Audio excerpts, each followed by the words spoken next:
For years, the world has heard Iran described as a mysterious and powerful country, rich in history, an ancient nation of endless deserts, snow-covered mountains, sacred cities, and a proud people who have survived invading empires, revolutions, and wars. But today, that same country is facing something different, something that does not come from outside, but from within. Crowded streets, people shouting enough, families exhausted by poverty, and young people who are no longer afraid of power. Iran is living through one of the greatest social crises in its recent history. Protests that began on a small scale have turned into a national movement.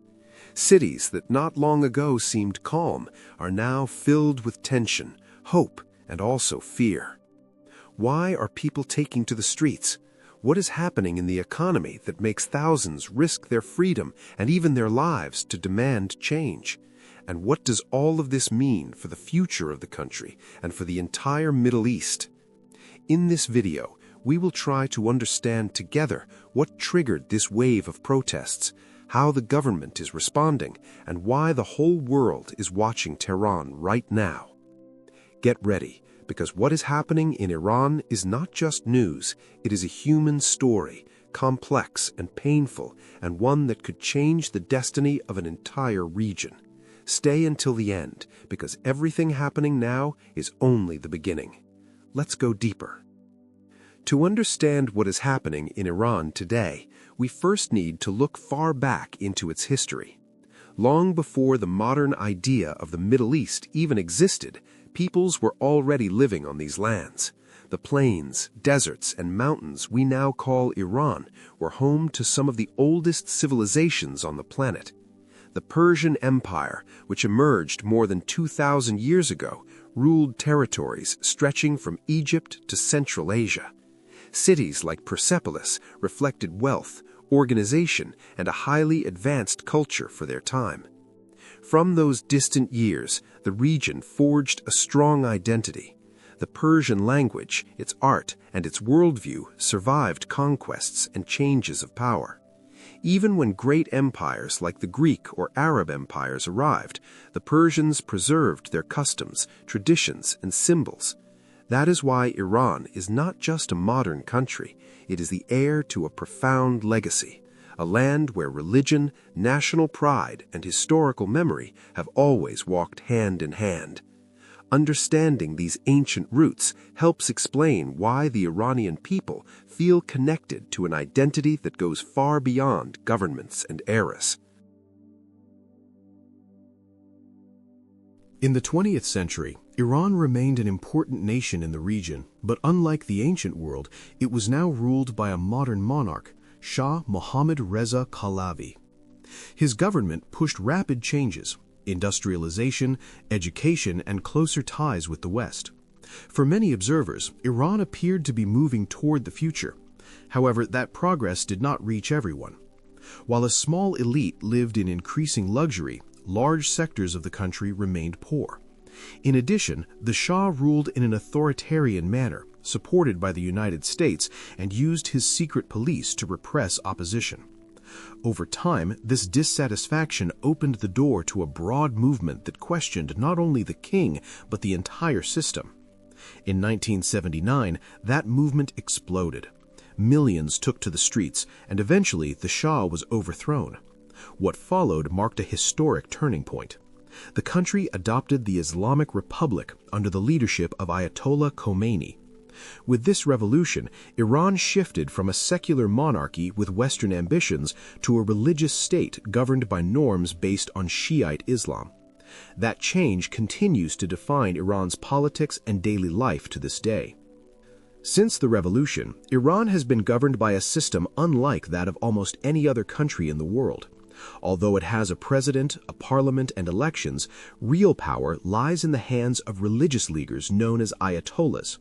Above them all stands the supreme leader, a figure who determines the political direction of the country, controls the armed forces, and oversees the most important institutions.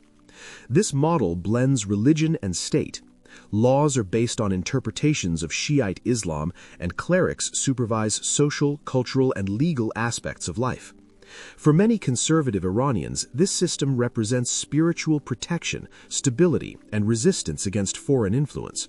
But for millions of young people, students, women, and urban workers, this structure feels like an obstacle to personal freedom and to the country's modernization. Over time, the tension between tradition and change has grown. Each younger generation has found less space to express itself, to create businesses, to travel, or to live without strict social restrictions. In this way, the religious government has maintained its power, but it has also accumulated criticism from a large part of the population that believes Iran needs to open itself more to the world. After the revolution, Iran ceased to be a close ally of the West and began confronting the United States and its partners. That confrontation did not remain at the level of words. Over the decades, Iran has lived under economic sanctions that limit its ability to trade, export oil, or receive foreign investment. These sanctions intensified during the years when the country developed a nuclear program that raised international suspicions. For Iranian leaders, isolation is a price worth paying to preserve ideological independence. For ordinary citizens, however, that isolation has had real consequences: higher prices, lack of jobs, shortages of medicines, and an economic system full of barriers. Added to this are internal politics, corruption, poor management, and closed networks of power. All of this has produced a country with enormous potential, vast reserves of oil and gas, a young and educated population, but with doors closed to the world. These material and social limitations have become a pressure point, pushing Iranians to search for answers and demand change. Years of sanctions and political instability have left Iran's economy staggering. The national currency has lost much of its value, and basic prices rise frequently. For millions of working families, salaries are no longer enough to cover food, transportation, or housing. Public services such as energy and hospitals face budget cuts and lack of investment. It was not always this way. Iran possesses massive reserves of oil and gas, resources that could allow the country to prosper. However, much of that income is used to sustain the government structure, subsidize religious institutions, or finance regional allies. Meanwhile, the private sector suffocates under bureaucracy, controls, and corruption. Economic frustration has become a common feeling. Young people who study cannot find jobs, and those who work feel they are not moving forward. This sense of stagnation has grown with each difficult year. For many, the economy stopped being a technical issue and became a powerful reason to take to the streets and demand real change.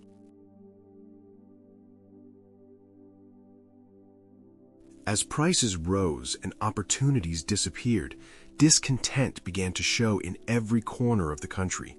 Family conversations, social gatherings, and even small businesses reflected the same complaint. Life was becoming heavier. Although Iran had seen protests before, this time the tone was different. Demonstrations began with very clear economic demands. People called for fair wages, stable prices, and control of inflation. But as more people joined, the message evolved. The signs no longer spoke only about money. Direct criticism of the government, religious laws, and the entire political system began to appear. An important element was the leading role of young people who grew up under this regime and had never known any other reality. Students, workers, and women came together to demand broader changes. The protest shifted from a specific complaint to a social movement. The streets became a space where, for the first time in a long while, many Iranians felt free to say what they thought. The protests spread rapidly across large and small cities alike. In Tehran, thousands marched along central avenues. In other regions, entire communities blocked roads and public squares. Video after video began to circulate, showing crowds chanting slogans, pointing out abuses, and remembering the names of people detained or killed in previous demonstrations. The atmosphere grew tense. Security forces appeared in the streets with tear gas and riot control weapons. Even so, people continued to come out. every day brought new demonstrations, some peaceful and others facing direct violence. What stood out was that many protested without visible leaders. There was no political party or organized group behind it. It was a spontaneous movement fueled by shared frustration. With few legal ways to express themselves, the street became the only space where these demands could resonate. This type of horizontal protest showed that discontent was no longer limited to minorities, but represented a large part of Iranian society. Faced with the expansion of the protests, the government responded with force.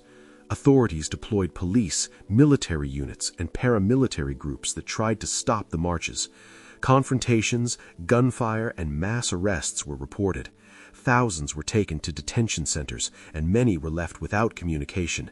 In addition to physical force, the regime used another powerful tool: cutting access to the internet.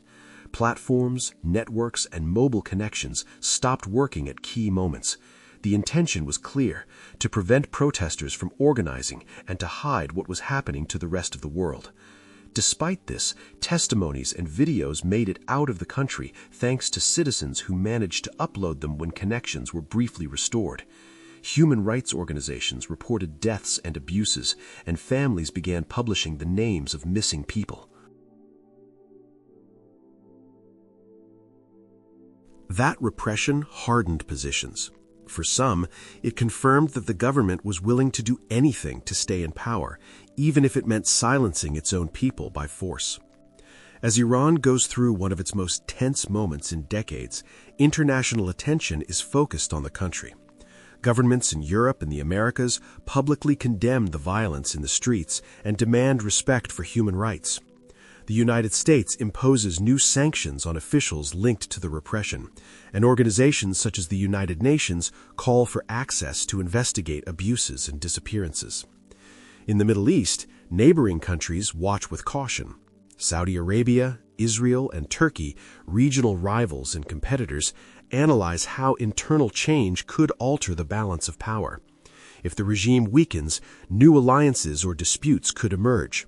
If it remains firm, its influence over strategic issues such as oil, Gulf security, and regional conflicts could grow. However, the international community faces clear limits. Iran is a sovereign country that rejects external interference, and any concrete pressure risks strengthening the government's narrative of resistance.